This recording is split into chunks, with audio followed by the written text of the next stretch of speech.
Why is Nicolas Maduro, the president of Venezuela, meeting with American MAGA communists like Jackson Hinkle and the American Communist Party? So let's give you some background. Venezuela is a Latin American country with some of the world's largest proven oil reserves. And it is important to understand that this used to be a very considerably wealthy country for Latin America and was considered quite an advanced economy. When Maduro took power after his predecessor, Hugo Chavez, died, Maduro effectively sent the economy into free fall. And this actually starts occurring before any of the major sanctions by actors such as the US ever came into place. It's also important to understand that this has resulted in many issues. Plummeting oil prices globally, because it is a global market, cause their economy to collapse, effectively because having a resource-based economy around a single resource like oil that has to operate on a global market means any fluctuation to that global market down will have a dramatic effect on the ability for the state to have any capacity or resources. Not only did this happen, but also widespread shortages of basic consumer goods became commonplace.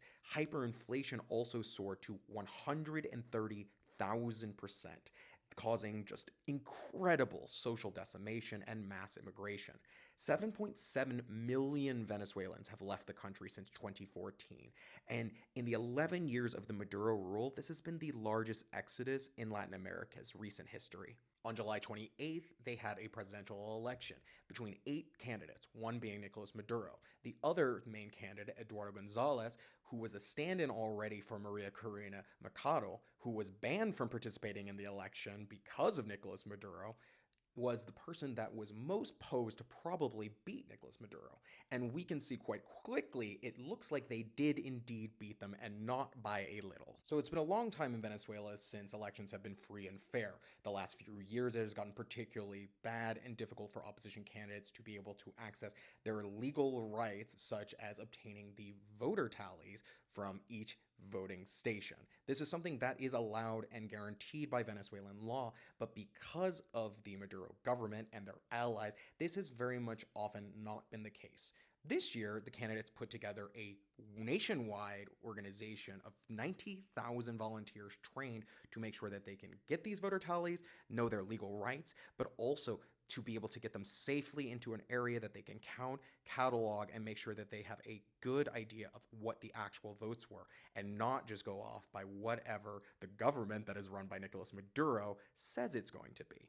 These voter tallies are called actas in Venezuela. They also have the nickname of chorizo because some of them are several feet to a meter long. So while the opposition is pulling together all of the actas to figure out what happened in the election, Nicolas Maduro is declared the winner immediately with no results. That is important to understand. There were no precinct level results revealed. There still, as of today, August 3rd, are no results. Nicolas Maduro was effectively declared the winner by a bunch of people that his government appointed and approved. The Venezuela government also alleged that they've been the victim of a cyber warfare attack, blaming Northern Macedonian hackers. And it's important to understand that observers from very well and almost pro-Venezuela well organizations like the Carter Center, who sent 17 election observers, said Venezuela's electoral process did not meet international standards of electoral integrity at any of its stages and violated numerous provisions of its own national laws. After Maduro was announced as the victor, Venezuelans took to the streets to demonstrate across the country in every single Venezuelan state that the election results need to be fully released and people need to understand. And if Nicolas Maduro has lost, he needs to leave. And now that we have seen up to 80% of the tallies from the opposition candidates, and now they have also been independently verified, we can see that the Maduro government was lying. And not only were they lying, but the officials overseeing the election were lying and now have been seen to be rigging quite openly the election and still refuse to publish any data that proves that was actually the victory of Maduro. But what has happened is over 1,000 people have been arrested and 20 people have been killed so far by the government. And importantly, those 20 include also minors who were murdered by police. And it's not just police doing the violence. Paramilitaries that are pro-Maduro and also Wagner PMC, private military corporations, troops have been seen in Venezuela participating in this massive violence. The Maduro government also declared that the people arrested in these protests are not allowed to have defense lawyers or to be assisted by NGOs. Families are also prohibited from visiting their arrested loved ones and seeking available legal services for them too. And this mass police violence is rampant and constant, even ransacking the offices of the opposition political parties. Maduro has blamed one of the opposition candidates for everything: the criminal violence, the wounded, the dead, the destruction. And this election stunt by Maduro has caused some of his left-wing international allies to abandon him, like Lula in Brazil, Colombia as well. Look at this map, North and South America. You have so few countries that are supporting Nicolas Maduro in his election scam. In response to this criticism, Venezuela has now expelled diplomats from Argentina, Chile, Costa Rica, Panama, the Dominican Republic, and Uruguay. And Peru and Venezuela expelled each other's diplomats, and Peru even recognized Gonzalez as Venezuela's elected president. As the opposition tallies continue to be counted and verified, we can see that Maduro may have only received around 3 million votes, less than half of what Gonzalez received. And in response to all of this, Maduro has asked the top court to audit the presidential election, as in a bunch of people that were appointed by his government, approved by his government, and that are allies to Nicolas Maduro are going to check whether or not Nicolas Maduro won the election. This feeling was also echoed by the Carter Center, who said, "You have another government institution which is appointed by the government to verify the government numbers for the election results, which are in question. This is not an independent assessment." The European Union has also been clear, stating that none of them will recognize Maduro's claim of an election victory without independent verification of voting records.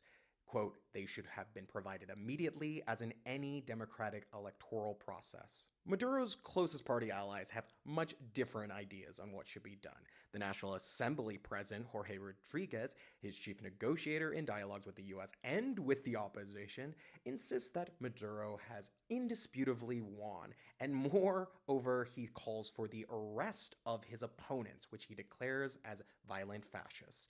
Yes, the president of the National Assembly wants the political opponents of Nicolas Maduro arrested. That totally seems like a legit election. Meanwhile, Machado and Gonzalez urge their supporters to remain calm.